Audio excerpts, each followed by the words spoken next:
Tá aqui. É um dos métodos de escrita, né? A análisis.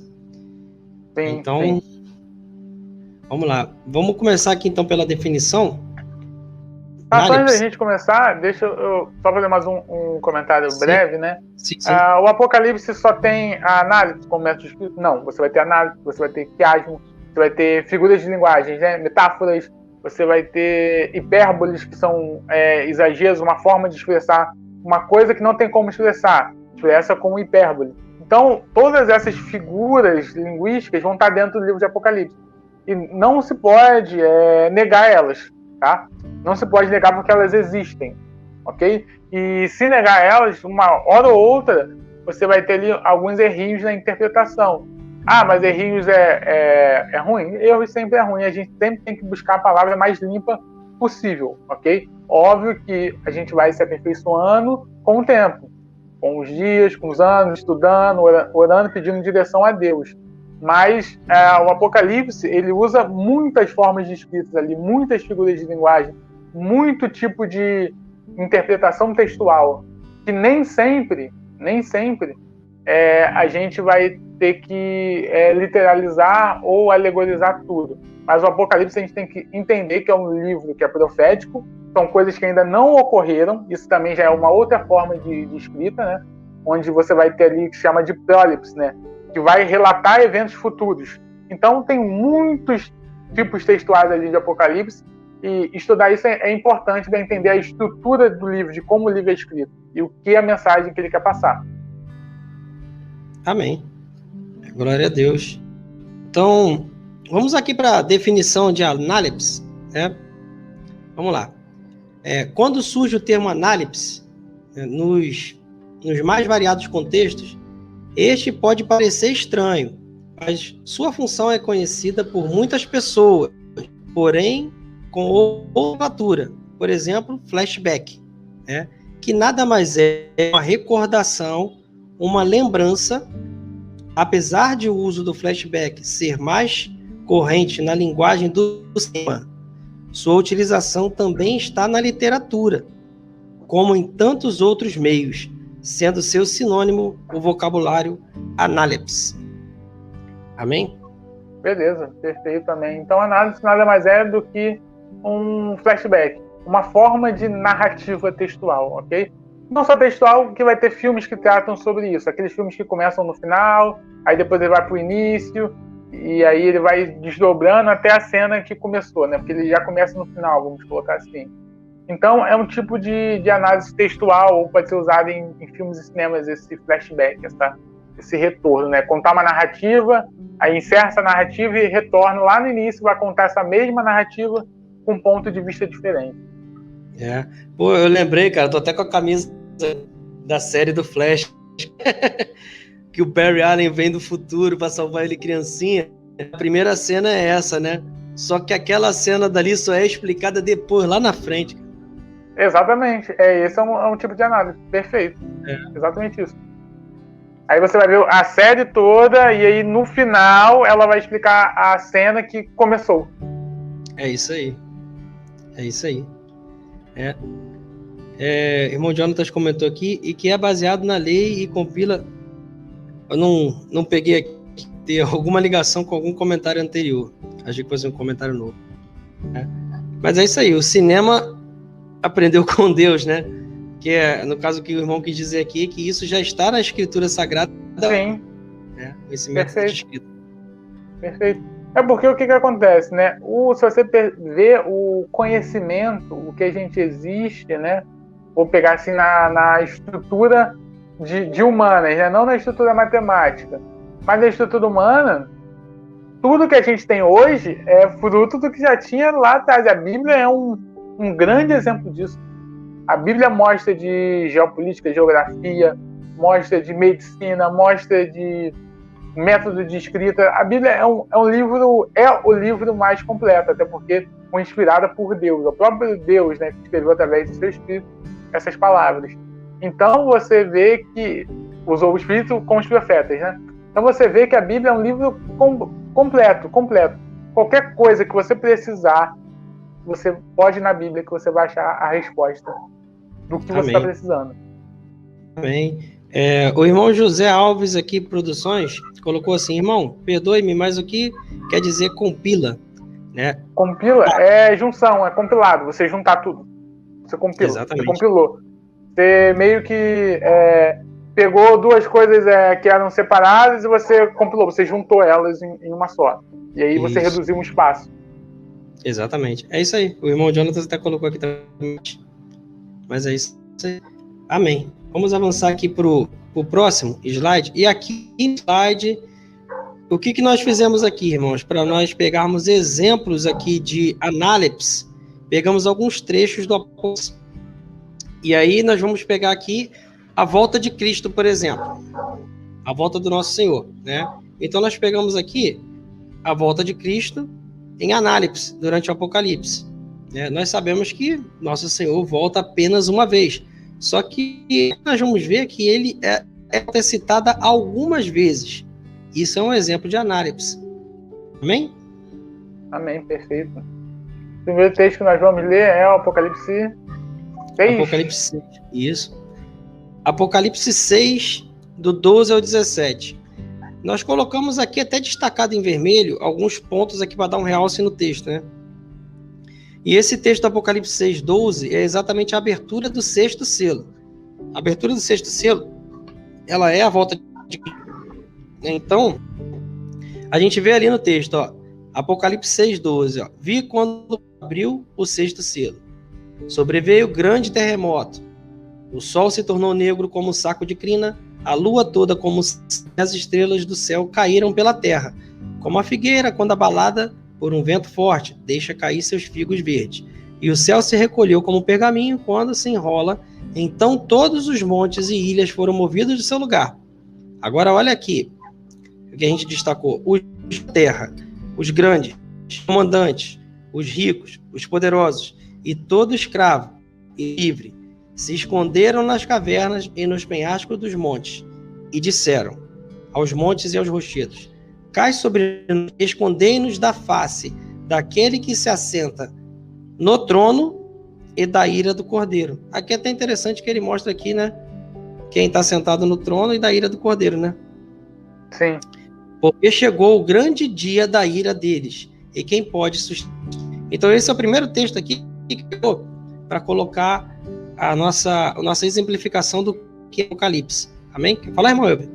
Sim, a gente vê aqui que tem contextos que vão ligar lá com que Jesus falou em Mateus, né? No sermão lá escatológico. Então a gente vê que isso aqui está relacionado à vinda do Senhor. Tanto é que ele ainda fala que me esconder daquele que está sentado no trono e da ira do Cordeiro. Então, vimos aqui que Apocalipse 6, 12, Cristo, ele está acontecendo eventos aqui que ele está vindo. Ok? Ele está vindo. Então a gente está vendo aqui no Apocalipse 6, 12 a vinda, né? E aí a gente pode ir para o próximo, que vai falar da mesma coisa também. Vai dar esse mesmo conceito, né? Contexto. É bom a gente pegar aqui, ó. Fica atento com esses eventos. Você vai ver que tem os montes, você vai ver que tem as forças, as coisas do céu sendo abaladas. Isso é importante. É importante observar, irmãos, o cenário. Ele está narrando aqui a vinda de Cristo, mas o cenário, porque aqui ele está mostrando a vinda de Cristo por uma ótica. Você pode ver, ele tá mostrando a vinda do nosso por uma ótica. Então existe aqui, dentro desse texto, ele mostrando a vinda por um aspecto da vinda. Então ele está mostrando aqui que os grandes, os poderosos, os ricos, eles temeram ao ver o Senhor. Então nessa cena a gente imagina as pessoas ali, né? E vindo o Senhor, e aqueles reis, os poderosos, né, que se achavam, eles se amedrontam. Então ali ele está mostrando essa cena por essa ótica. Agora, aqui, vamos passar o texto. O próximo é o do Apocalipse. Apocalipse 11, a partir do versículo 15. Pegamos aqui do 15 ao 17, que é o texto lá que fala das duas testemunhas, né? Sim.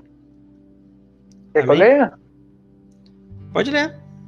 Apocalipse 11, verso 15 até o 17, né? Sim. E o sétimo anjo tocou a sua trombeta, e houve no céu grandes vozes, que diziam... Olha o que diziam as vozes, né? Os reinos do mundo vieram a ser do nosso Senhor e do seu Cristo, e ele reinará para todo sempre. Opa, os reinos do mundo vieram a ser. Então, se vieram a ser, não era antes, passou a ser, e agora ele está reinando. Então, isso é a vinda, obviamente. Exatamente. Verso 16. E os 24 anciões que estão assentados em seus tronos diante de Deus prostraram-se sobre seus rostos e adoraram a Deus. Verso 17. Dizendo: graças te damos, Senhor Todo-Poderoso, que és e que eras e que há de vir. Tem traduções, tá, que estão mais corretas, que não bota mais o que há de vir, tá? E aí fica o que és e o que eras, porque ele já veio. Que tomastes o teu grande poder, ó, tomou o poder, por quê? Porque o reino não era dele, mas passou a ser, e reinaste. E aí vai se cumprir também Daniel 2. A estátua lá, a pedra batendo e se formando um reino.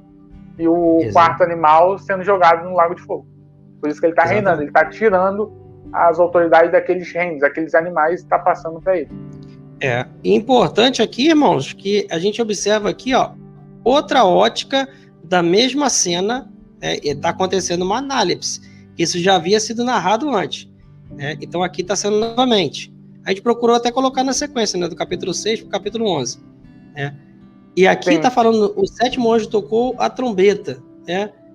Houve no céu grandes vozes dizendo, olha a importância aqui agora, por essa ótica, observar alguns aspectos narrados. Porque tem, apesar de uma cena de ser uma análise, há coisas aqui que não foram narradas no 6:12. Como, por exemplo, o reino do mundo se tornou de nosso Senhor e do seu Cristo. Isso é importante destacar, porque olha o que está falando. Lá no 6, vamos voltar para o 6 aqui rapidinho, só para pegar. Ó.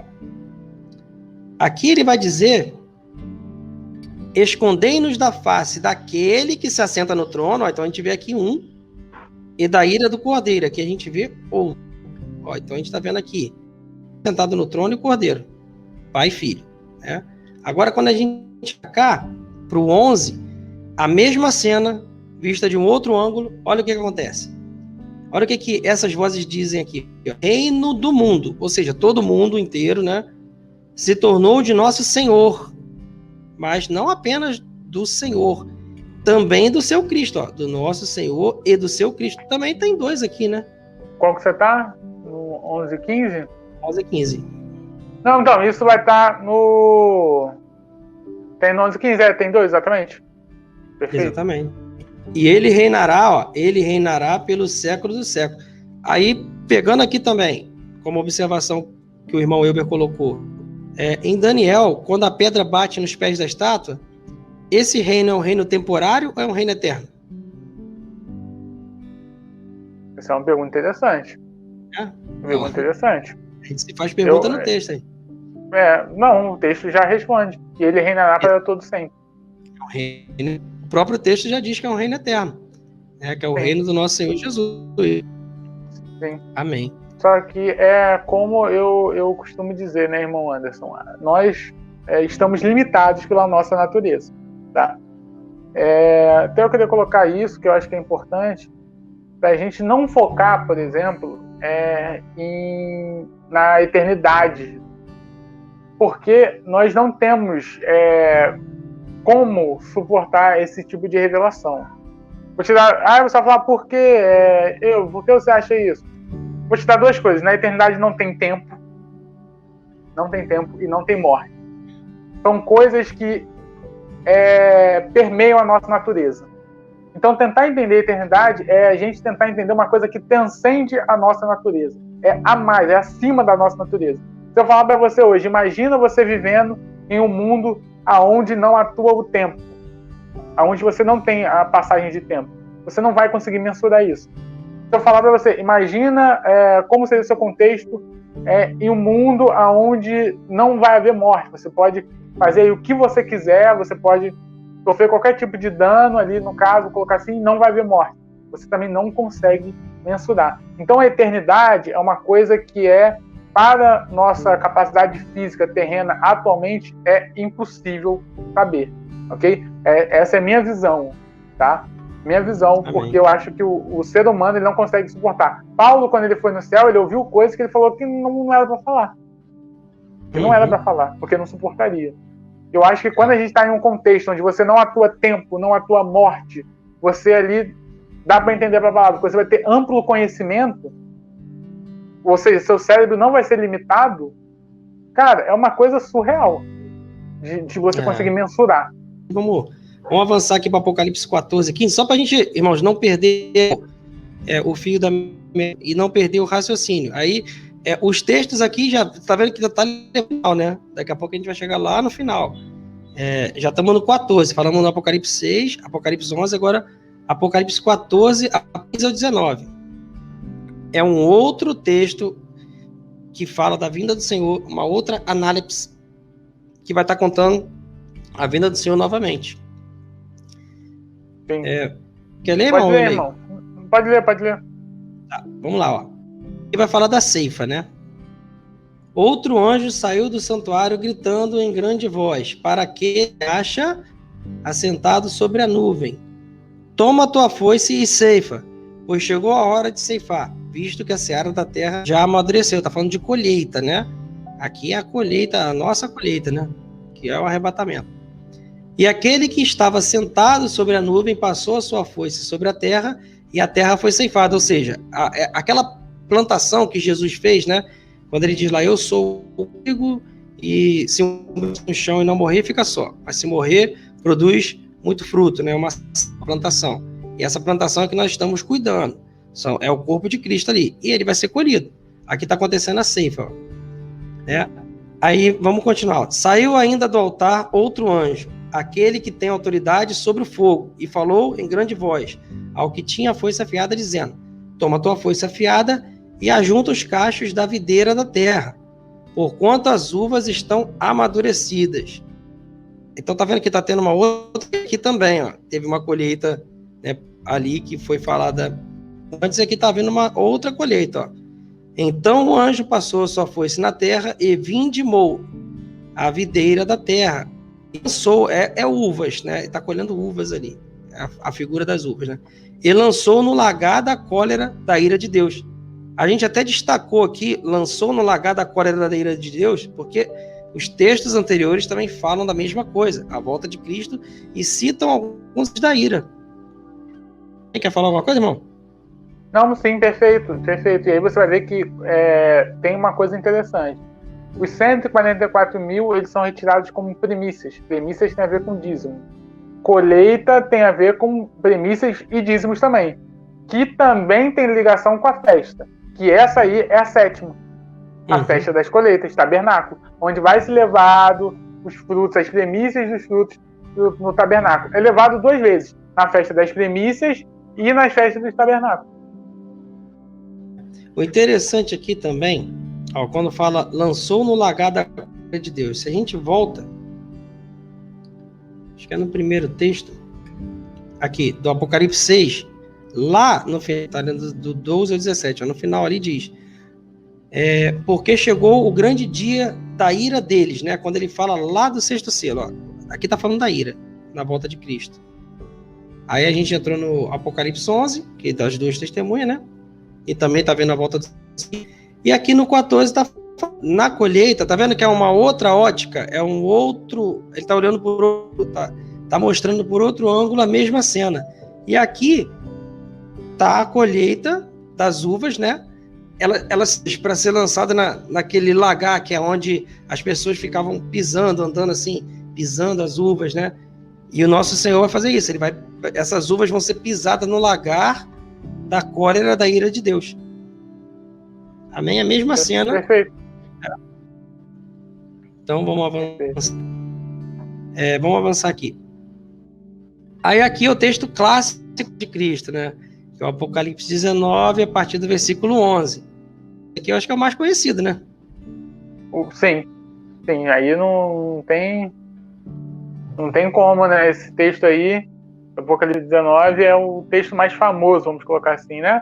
É a partir do verso qual, não? Que aqui não tô... Do 11, 19 a partir do 11. Se quiser ler, pode ler, irmão. Ah, tá, vamos lá. Então, ó, a vitória de Cristo, o título já fala isso, né? Eu tô com aqui a Bíblia ACF, tá?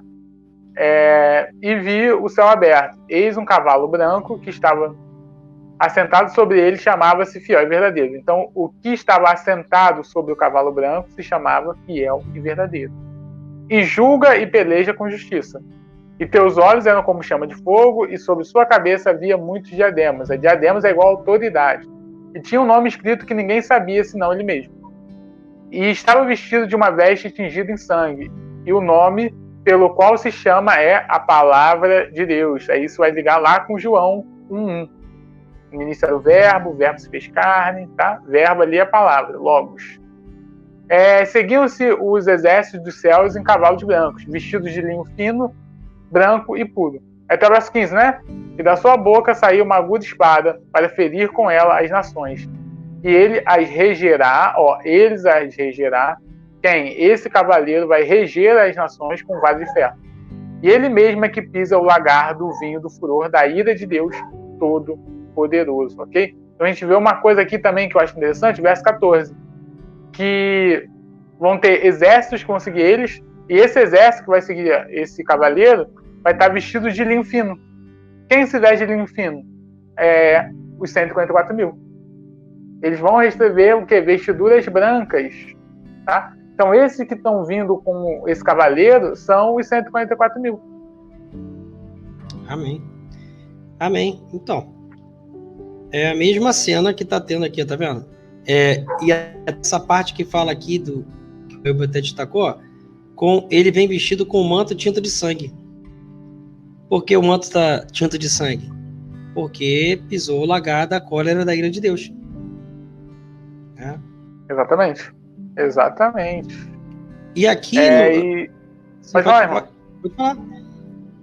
Tá. E outra coisa que é interessante, você vai ver que Apocalipse 11, o reino passou a ser dele. Apocalipse 6, ele está no trono. E Apocalipse 19 vai falar o quê?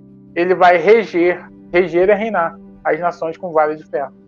Então você vê que o contexto de regência do reino ser passado para ele e ele está reinando os séculos dos séculos, também está em Apocalipse 19. Ele aqui vai começar a reger as nações com o cetro de ferro.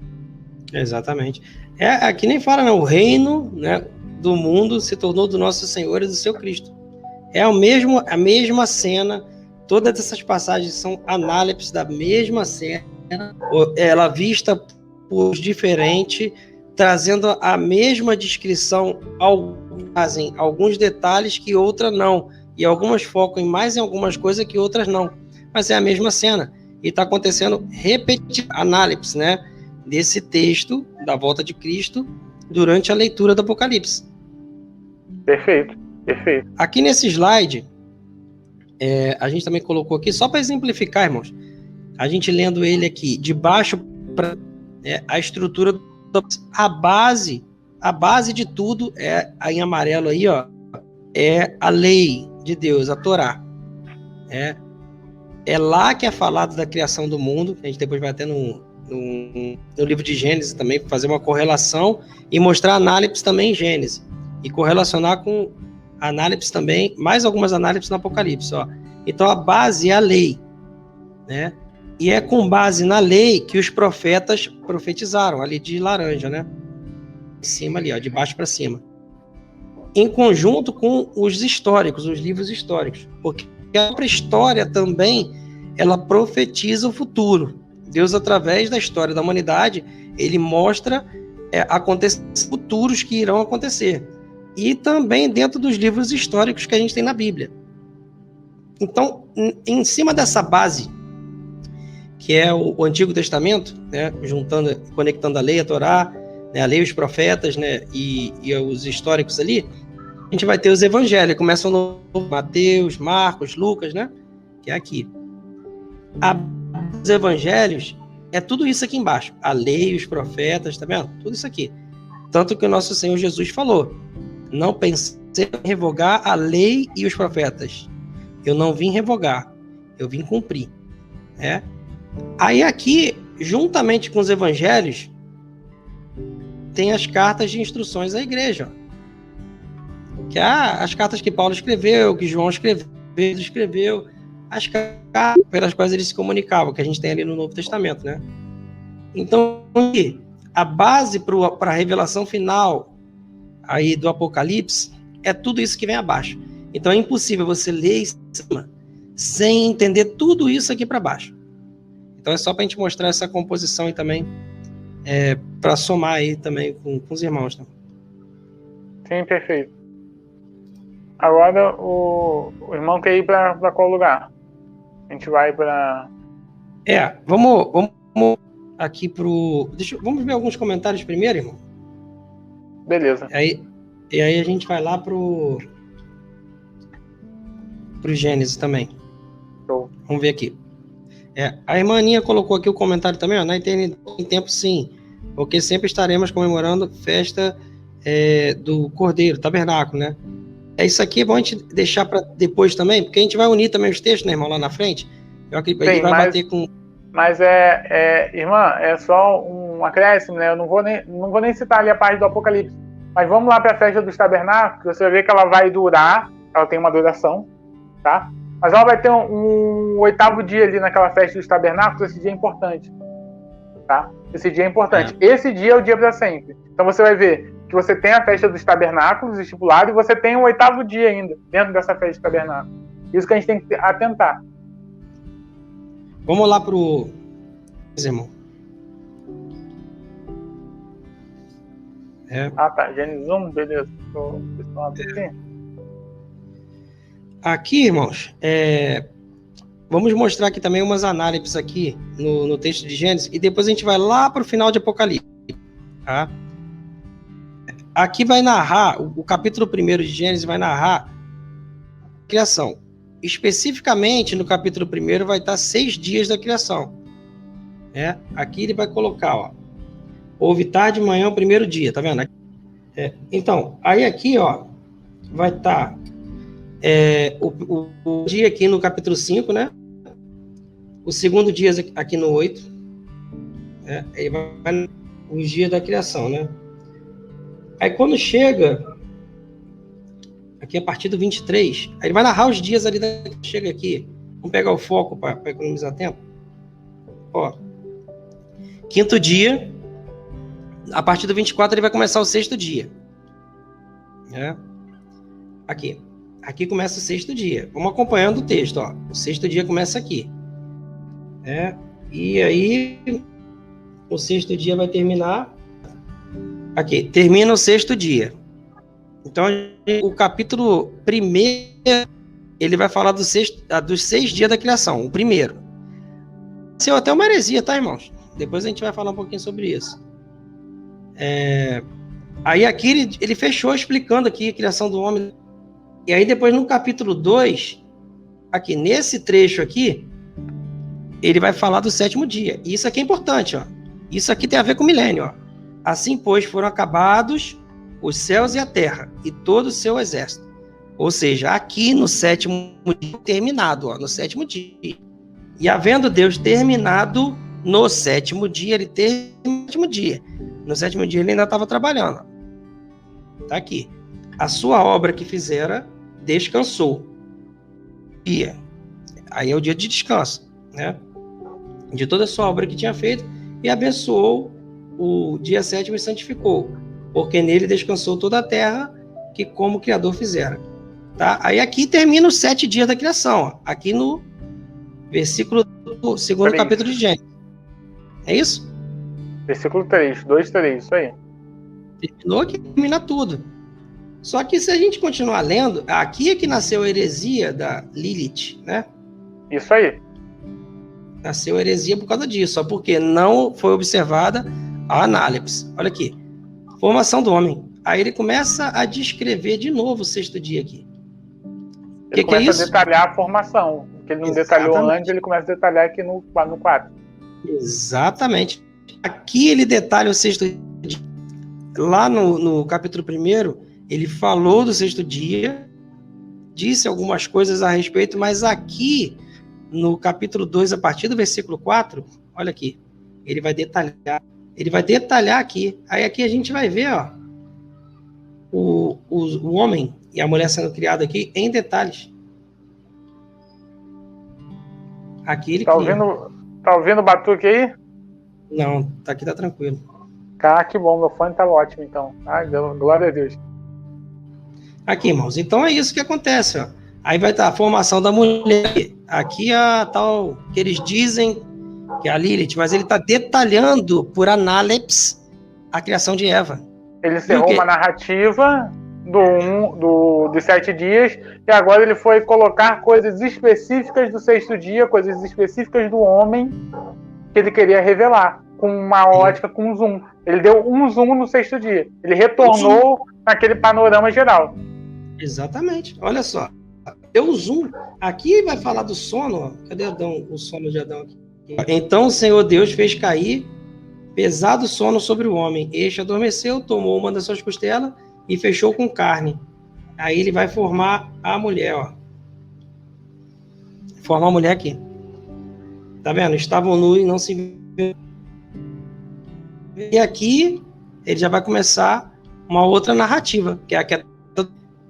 Mas a gente viu aqui atrás, aqui ele vai dar segmento, né? Mas a gente viu aqui atrás que aqui, né? Quando do 4 ao 25 é tudo análips daqui, do 6º dia, né? Que vai terminar no 31, né? Ele começa no 24, né? E termina no 31, né? Sim.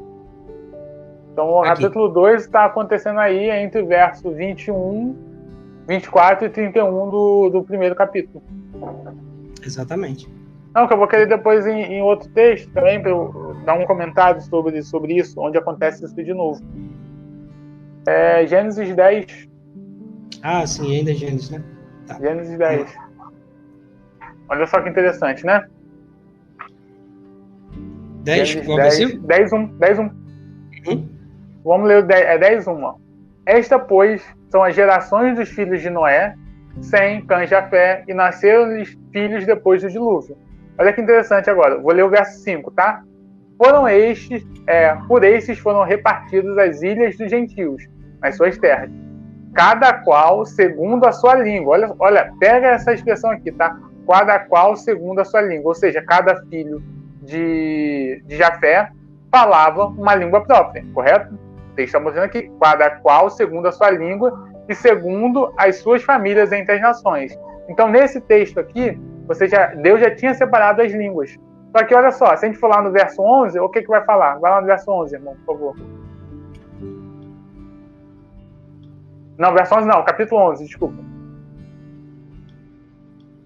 Capítulo 11. Capítulo 11, verso 1. Capítulo 11, verso 1 vai falar assim: e era toda a terra de uma mesma língua e de uma mesma fala. Pô, peraí, se o capítulo 10 está falando que cada um falava conforme a sua língua e sua família, como que no capítulo 11 ele vai estar falando que todo mundo fala uma mesma língua? A Bíblia está errada? Não está errado. É que o capítulo 11 ele vai detalhar essa divisão das línguas. Por isso que vai ter a Torre de Babel aqui. Você entende? É isso aí. Então o capítulo 11 ele detalha o porquê. No capítulo 10, cada um está falando sobre as suas línguas. Aí vai ter o contexto de Nimrod, o contexto da Torre de Babel, que Deus vai descer para separar e confundir. Então você vê que se você ler numa cronologia, vai dar erro, porque você vê aqui no capítulo 10, cada um está falando segundo a sua língua. No capítulo 11, a terra era toda de uma mesma língua. Por que isso? Porque isso aqui está acontecendo uma análise. Análisis. Vamos agora então, irmão. Tá vendo? Tem análisis no Gênesis também. Não é só no Apocalipse. Não é só no Apocalipse. Na verdade, em toda a escritura tem análise, se a gente for perceber bem. Agora vamos de novo. Mas antes, eu estava pensando aqui, irmão, do Apocalipse 20 e 21, por causa de alguns comentários que os irmãos colocaram aqui, e a coisa de Hebreus 4. Só que eu não sei se é bom pegar primeiro Hebreus 4 e falar sobre Hebreus 4. Eu acho que é melhor Hebreus 4 para depois a gente só ficar nesse contexto aqui do 20 e 21. Isso, melhor, né? Então vamos lá. Hebreus capítulo 4, versículo. E aqui dá bastante coisa também, ó. Por que encerrar assim no tocante ao 7º dia? Então olha aqui que o texto está remetendo aos dias da criação, no Éden, né? Sim. E descansou no 7º dia de todas as obras que fizeram. Citou Gênesis aqui. E novamente no mesmo lugar, não entrarão no meu descanso. Visto, portanto, que resta entrarem alguns nele, por causa da desobediência, não entraram. Aqueles aos quais anteriormente foram anunciadas. De novo determina, certo dia, hoje, falando por Davi, aí ele vai dar alguns exemplos da história. Muito tempo depois, segundo antes fora declarado, hoje, se ouvirdes a sua voz, não endureçais o vosso coração. Ele vai dar um exemplo histórico aqui. Ora, se Josué houvesse dado descanso, não falaria posterior a respeito de outro dia. A escritura continua falando de um descanso, né? Sim. Tanto resta, algo que o escritor de Hebreus conclui aqui. Portanto, resta um repouso. Ainda resta um repouso. Que sétimo dia é o descanso. Lá em Levítico 26, a gente vê isso expandido para um ano sabático. A base das 70 semanas. Que na conclusão vai levar para o milênio. Basicamente é isso, né? Não vamos entrar muito no detalhe agora, porque é profundo no sabático, ano de jubileu, ligado lá com a festa da expiação, para ir para tabernáculo. Tabernáculo, aí, perfeito. Para o povo de Deus, porque aquele que entrou no descanso de Deus, também ele mesmo pensou de suas obras, como Deus das suas. Então ele tá ligando aqui um descanso que ainda nos resta, né, com o sétimo dia da criação e com um descanso que as escrituras sempre citam que ainda é claro, porque a gente vê que anda para o sétimo milênio sempre, né? O escritor de Hebreus sintetizou isso. Sim. E aí quando a gente viu... Jesus ele foi indagado pelo sábado, ele falou: eu e meu pai trabalhamos até o dia de hoje, porque ele ainda não descansou. Hebreus já falar quando ele vai descansar. Esse capítulo aí está falando quando ele vai descansar. Exatamente. Isso aqui é muito importante, ó. Portanto, resta um repouso. É muito importante para o entendimento, inclusive esqueci o nome dela. Ana, se não me engano, comentou aqui. O apologista Siqueira também comentou. É que eu não estou achando o comentário aqui agora. Mas vamos meditar em conjunto. O importante é a gente exercitar, né? Olha só agora mais sobre Apocalipse 20. Vamos botar aqui 21. É o 20, não é? É o 20. Aqui é importante. É importante a gente começar a meditar a partir daqui. Dizer assim, ó, essa epígrafe vai falar de Satanás por 1000 anos, milênio, né? A primeira ressurreição. Vamos lá. Vai ler o verso todo? Eu acho legal ler do... 6. Pega o verso 6. Verso 6 e verso 7. O verso 6 e o verso 7. Vamos pegar então o verso 6 e o verso 7. Aqui tá falando de volta de Cristo também, ó. Já para emendar ali, né? De novo, né?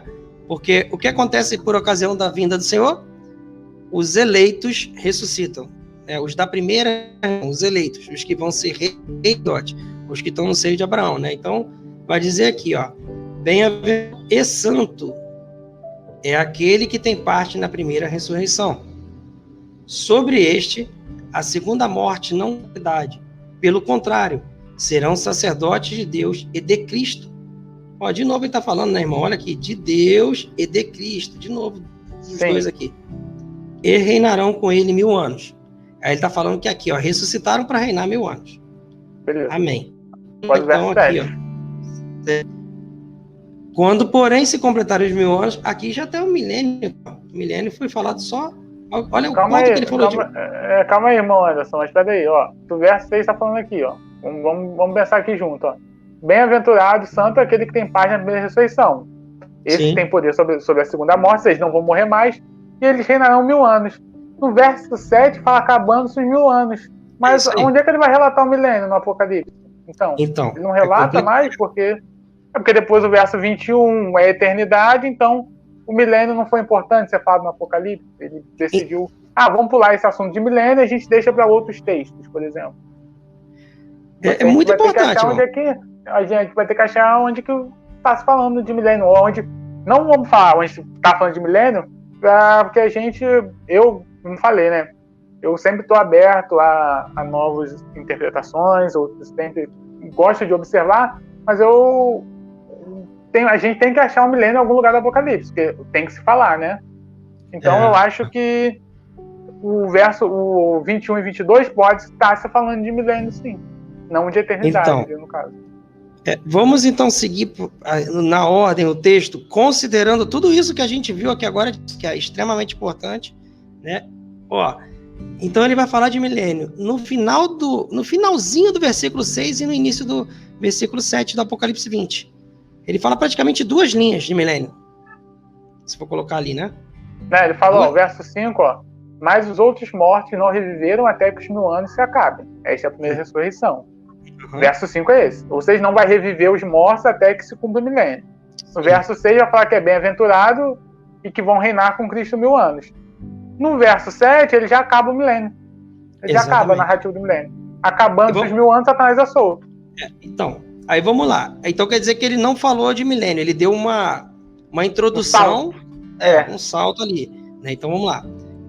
Aí, beleza. Então aqui no 7, quando se cumpre 1000 anos, Satanás é solto da prisão. Sairá a seduzir as nações, aquelas nações, depois de 1000 anos, as nações do milênio, né? Que viveram ali durante o milênio, né? Que há nos 4 cantos da terra, Gog e Magog, a fim de reuni-las para... O número dessa é como a areia do mar, marcha, então, pela superfície da terra, e se tinha um acampamento dos santos e a cidade querida. Olha aqui. Aí vai dizer que desceu fogo do céu e consumiu. O diabo foi lançado no lago de fogo. Então, esse relato, beleza, relatou Satanás sendo lançado no lago de fogo depois de reunir todo e seduzir as nações que viveram no milênio, né? Aí entra o juízo. Trono branco. Vi grande trono branco, e que nele se assenta, cuja presença fugiu a terra e o céu, e não se achou lugar para eles. Vi também os mortos, os grandes e pequenos, postos em pé diante do trono. Aqui vai estar começando a acontecer, a segunda ressurreição, para julgamento aqui no juízo final. Sim. Aqui. Então aqui a segunda ressurreição está acontecendo, né? Dos mortos que estão em locais de tormento para serem julgados no juízo final, trono branco. E foram julgados, um por um, segundo as suas obras.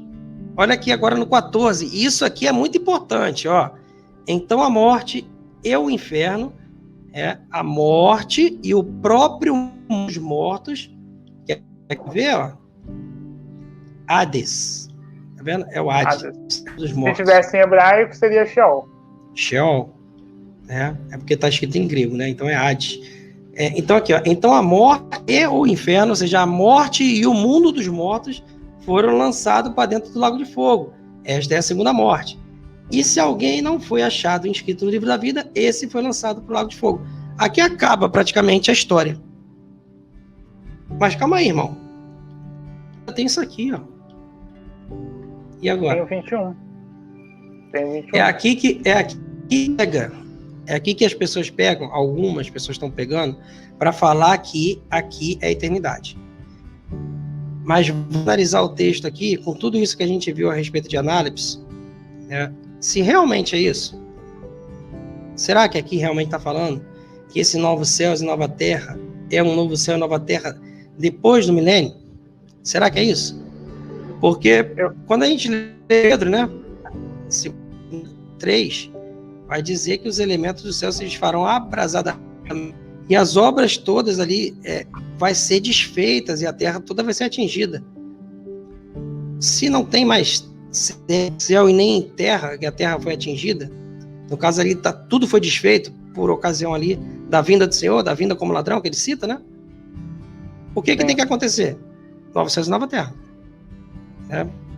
Tá, vamos lá. Então esse é um ponto, mas vamos seguir o aqui, E o mar já não existe. Vi também a cidade santa, a nova Jerusalém que descia do céu, parte de Deus, ataviada como uma noiva adornada para o esposo. Esse ponto é interessante também, né, irmão?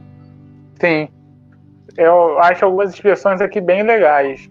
Tipo tabernáculo, adornada como esposa, descia do céu, eles serão o seu povo, Deus habitará no meio deles. Isso tudo, acho que são expressões chaves para a gente entender aonde está ocorrendo isso. Mas o que eu queria comentar, não sei se o irmão vai lá, é no verso 8. Exatamente. Eu ia pular no verso 8 agora, porque isso aqui começa uma narrativa. Aí quando chega no verso 8, a gente fez algumas observações ali, né? Quando chega no verso 8, olha o que acontece. Quanto, porém, aos covardes, aos incrédulos, aos abomináveis, aos assassinos, aos impuros, aos feiticeiros, aos idólatras, todos os mentirosos, a parte que lhes cabe será, né, no lago de fogo, que arde com enxofre, a saber, a segunda morte. Ué? Já não teve lago de fogo no final do 20?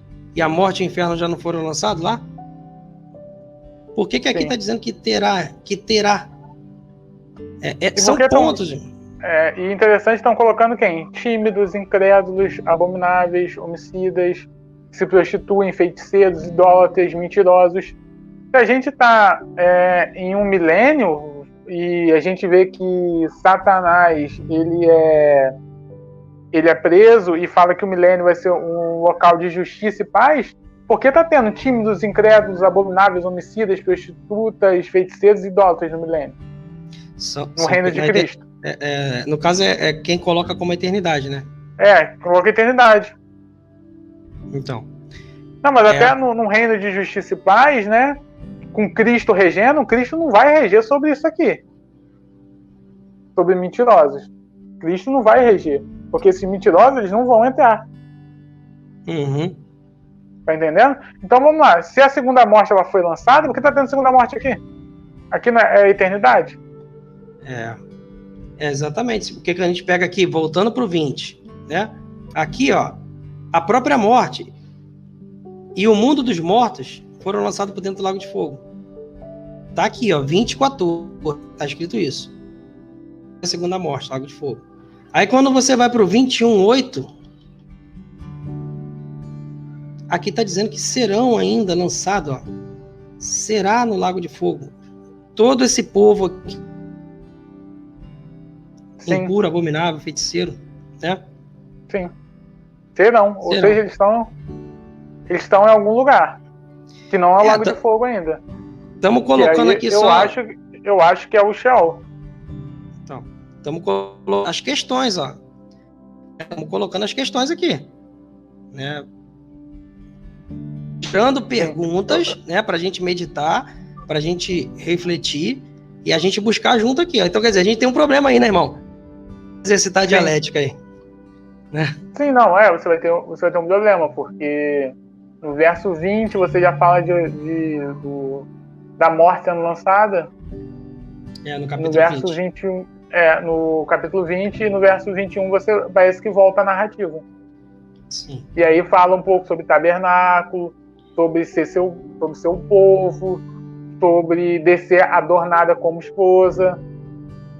Então eu acho que isso, né, mostra uma interpretação, porque senão foi falado muito pouco do milênio. Você tem 3 versos para falar do milênio. Você fala o verso 5, o verso 6 e no verso 7 já acaba, porque o verso 7 é acabando os 1000 anos, Satanás é solto. Aqui, aquele que está sentado no trono diz: nova todas as coisas, e acrescentou: escreve, porque essa palavra é fiel e verdadeira. 21. Aqui tá aqui, ó, o irmão tá pedindo pra gente ler lá, Isaías 30, 2 Pedro 3:7. Esse texto de 2 Pedro 3:7 é muito interessante, realmente. Vamos agora, só pra gente pegar aqui, irmãos. Rapidinho, irmão. Isso é rápido. Antes um pouquinho.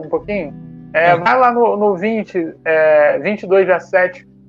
Apocalipse 22, verso 7? Que o irmão Jonatas colocou. Não colocou, não. Ele colocou um outro contexto, né? Ele colocou 22 de alguma outra coisa. Sim. Mas eu quero 22, verso 7. Só um minutinho. 22, verso 7, por favor. O que tá falando aí? Pode ler pra gente? No 22, verso 7 está escrito... Só um minutinho que deu uma travada aqui. Voltou. Eis que vem... Opa, calma aí. Eis que vem sem demora? Ué, calma aí. É eternidade? Ele não já veio? Não é eternidade? Tá falando que vem ainda. Verso 27. Vem, verso 22. 22, versículo 7. Veio sem demora. Bem-aventurado. Mas bem-aventurado não são aqueles lá do verso 20? Não é o mesmo contexto de vinda? Não é o mesmo contexto de vinda? É o mesmo contexto do verso 20. Bem-aventurado os santos que não terão parte na segunda morte. Quer ver? Verso 20, verso 26. Bem-aventurado os santos, aquele que tem parte na primeira ressurreição. 20, versículo 6. É o capítulo 20, versículo 6. Isso aí. Então, acho que são pontos interessantes para se analisar. Bom, criou-se um problema. Né? Agora vamos resolver o problema em conjunto, né? Sim. Aí vamos pegar... Vai para qual texto agora, irmão? Se quiser responder alguma pergunta também dos irmãos. Eu tô vendo aqui. O irmão André, cheguei agora, estava trabalhando. Seja bem-vindo. Bem-vindo, André. Vou acompanhar a partir daqui e depois volto de onde conversou. Amém. Vai pegar um pedacinho ainda boa. Sim, com relação ao que o irmão André falou, né? Sim. Aí tem esse Isaías 30, 26, vamos ler também. Eu cheguei até a citar essa questão de 2 Pedro 3, vamos ver então o Isaías 30, 26? Vamos lá. 30, 26, né? Isso. Ele fala assim: a luz da lua será como a do sol, e a do sol 7 vezes maior, como a luz de 7 dias, no dia em que o Senhor atar a ferida do seu povo e curar a chaga do golpe que lhe deu.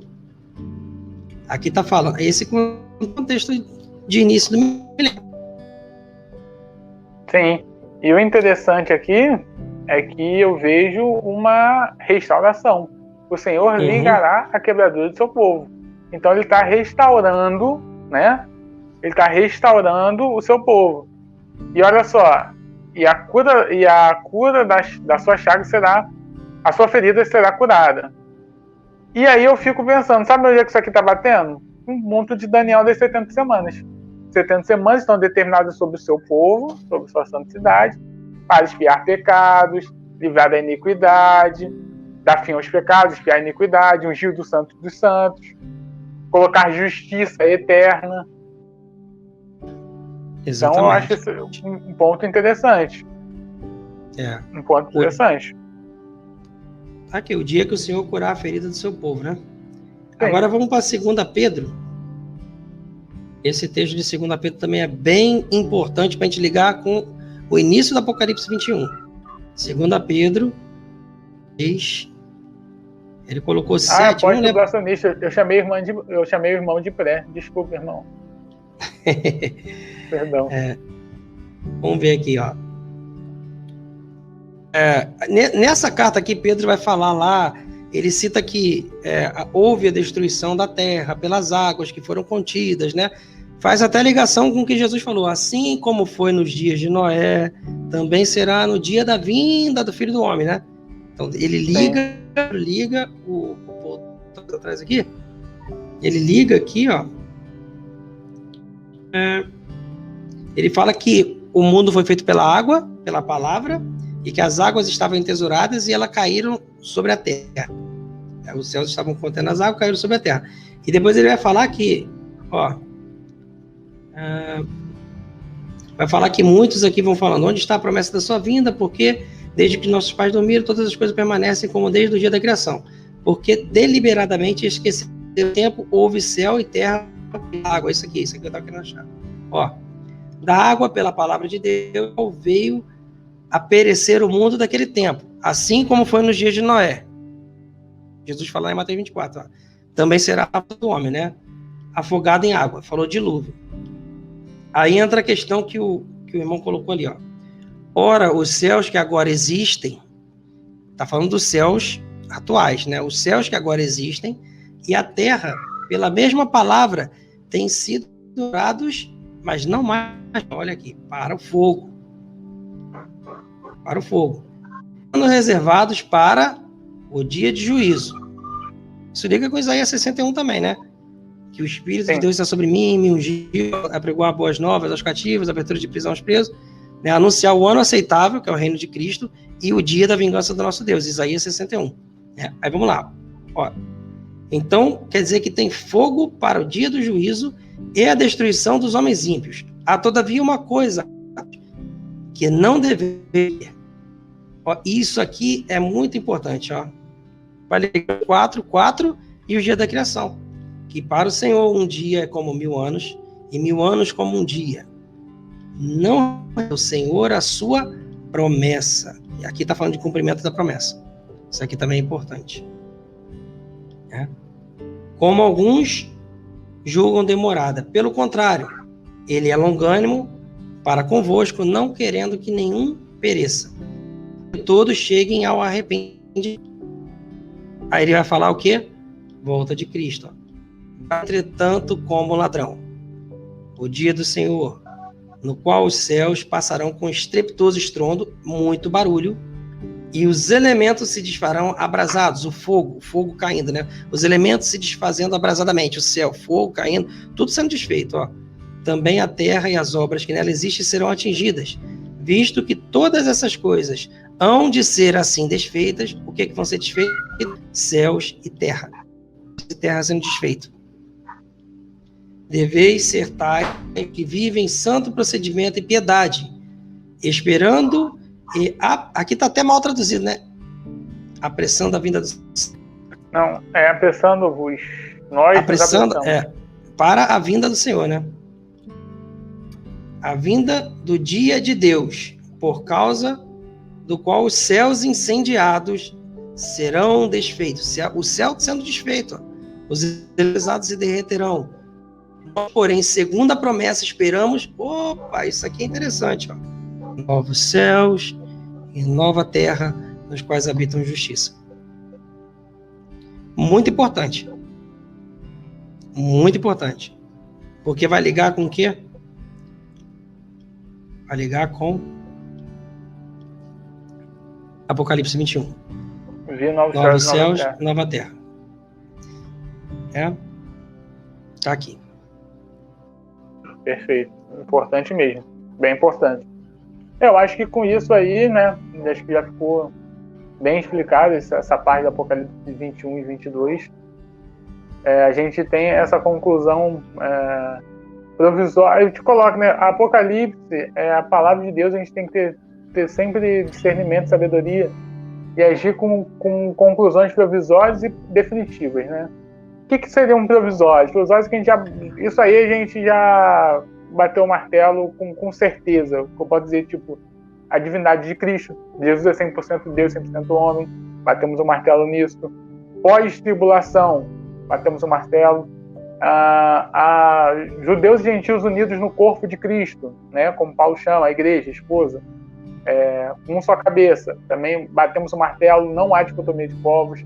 Agora, esse é um assunto que nós estamos meditando ainda. Estamos aqui de coração, tá, irmãos? Não é brincadeira, não é bobeirinha. A gente está aqui de coração, estamos meditando.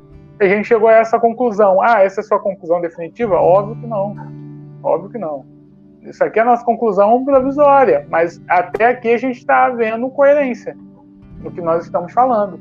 Quando não tiver coerência, a gente vai mudar sem problema nenhum. Sem problema nenhum, porque a palavra de Deus não é política, não é quem está certo, não é quem sabe mais ou quem sabe menos. A palavra de Deus.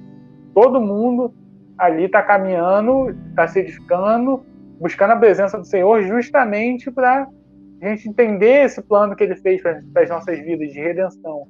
Então essa é a nossa conclusão provisória. Provisória, não é definitiva. Por isso que a gente está meditando, está estudando. Mas esse assunto aqui, que a gente falou agora, ser uma análise do 21 e 22, ser uma análise do 20, para mim faz sentido. Não consigo ver não fazer sentido, ok?